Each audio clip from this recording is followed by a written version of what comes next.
pêches d'été, c'est aussi et bien sûr toutes les pêches au lancer. Que ça soit avec des poissons nageurs comme ceux-là, ou alors avec des cuillères.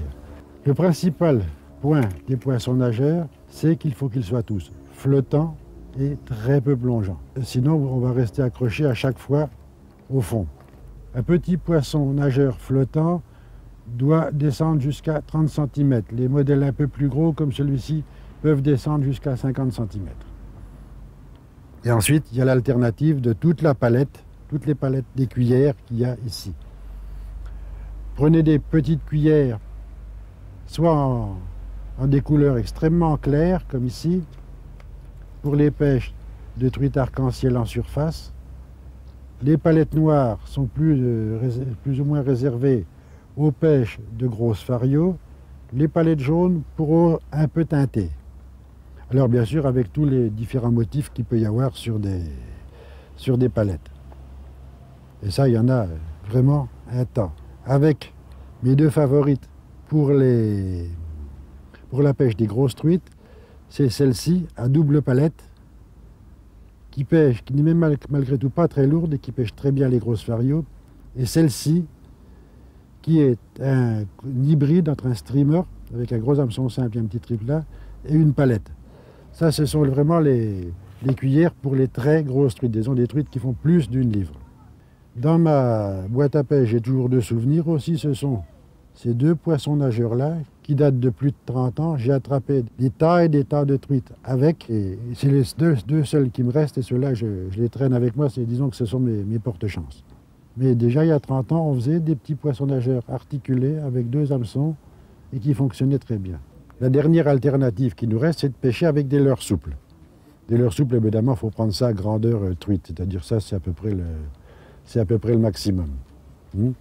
Ces leurres souples, on peut les présenter soit avec une petite tête de plombée, comme ça, ou alors, si on veut pêcher sous des branches ou les faire dériver, à ce moment-là, on prend une tête flottante, comme ça.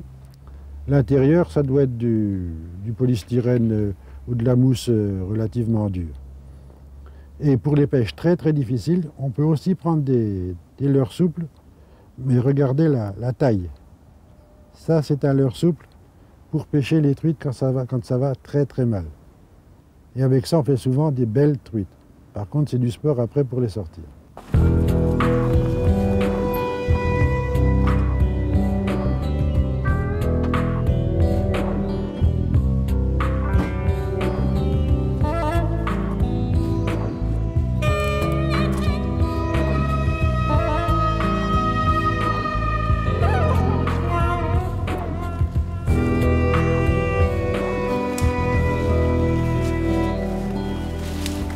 Nous allons suivre Régis et son ami allemand Uwe pour essayer de mettre la théorie en pratique. Toujours approcher de la rivière sans se faire repérer des poissons. Uwe laisse dériver un poisson nageur et rectifie sa position pour bien observer la nage du leurre.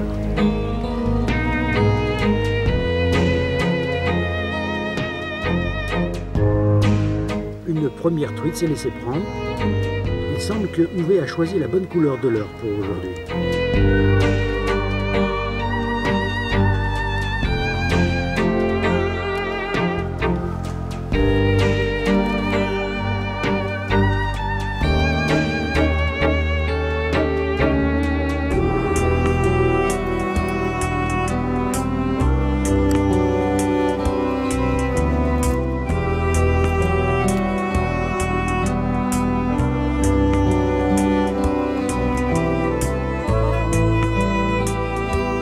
Relâché et paraît ne pas avoir trop souffert de son combat.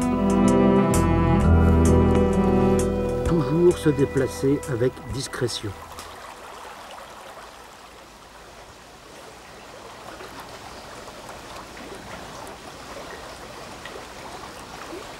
Uwe continue sa pêche avec le même poisson nageur, qu'il ramène par à coup en maniant sa canne, la pointe en bas pour mieux le diriger. À chaque sortie du leurre, il est important de vérifier qu'il est toujours en état de bien travailler.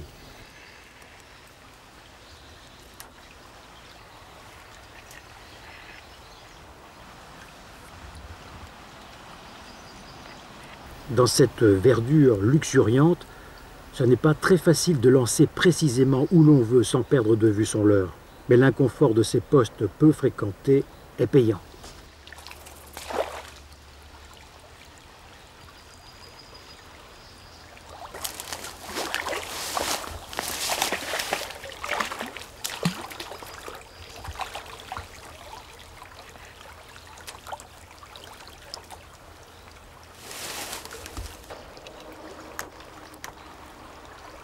Pour l'instant, les truites pêchées sont jolies, mais pas encore aussi grosses qu'on le souhaiterait. Elles font la maille réglementaire, mais elles méritent de grossir encore un peu.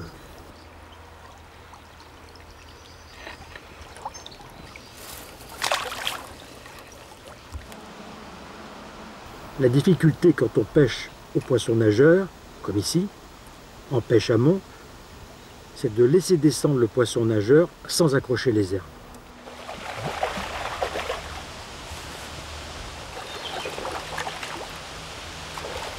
Une nouvelle belle truite de belle taille, toujours avec le même poisson nageur, c'est vraiment la couleur du jour.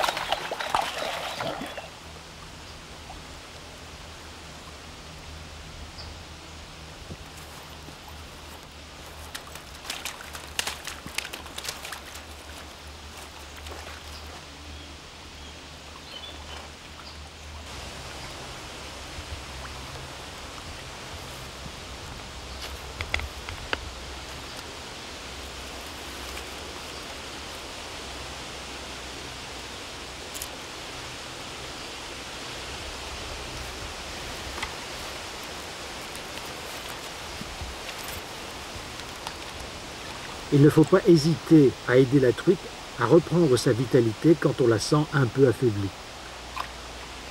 Voici le leurre qui fonctionne bien aujourd'hui, jaune, tête rouge et ventre blanc. Pourquoi ce choix est bon aujourd'hui, alors que demain il faudra peut-être changer de couleur pour attraper du poisson?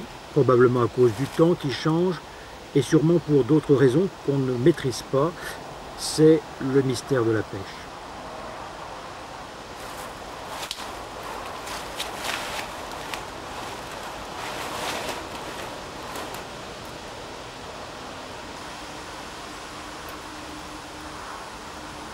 Le problème, quand on pêche dans des coins aussi sauvages, c'est d'arriver à trouver des postes d'où l'on peut lancer correctement. Et aussi d'où il sera possible de sortir le poisson sans s'accrocher et sans glisser dans la rivière.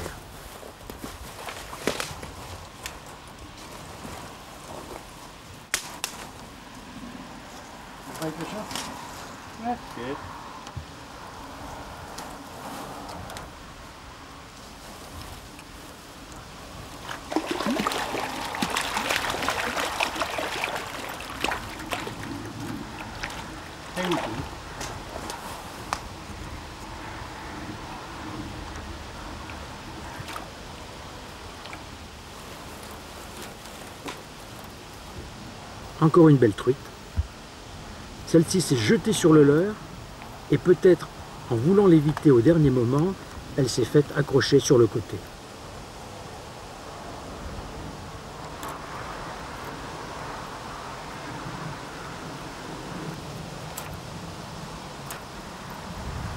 C'est toujours agréable de remettre à l'eau de jolis poissons.